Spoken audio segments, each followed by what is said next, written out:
May bagong low pressure area na namataan sa labas ng Philippine Area of Responsibility.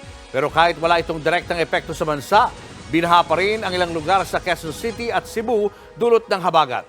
Nasa frontline na balitang yan si Gerard de la Peña. Nagmistulang ilog na ang kalsadang ito sa Santo Domingo Street sa Quezon City. Kasunod lang yan ng malakas na buhos ng ulan kaninang umaga. Ang ilang motorista, di batid ang tubig at sapalarang nilusong ang sasakyan nila. Sa kabila ng ulan, business as usual ang ilang tindahan sa bangketa. Yan ay kahit hanggang tuhod na ang tubig.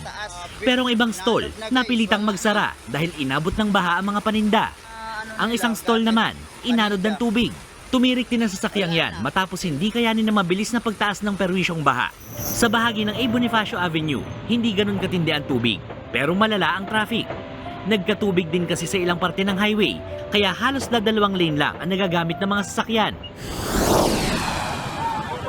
Wala ring kawala sa baha ang Cebu, ang kalyeng ito sa Talisay City, na puno ng mga naglalakad sa baha. Wala na kasing masakyan dahil sa taas ng tubig. Kwento rin ng uploader, maraming food delivery rider ang nagkansela ng order dahil sa pagtaas ng baha. Ang mga perwisyong baha na yan, dulot pa rin ng epekto ng habagat ayon sa Pag-asa.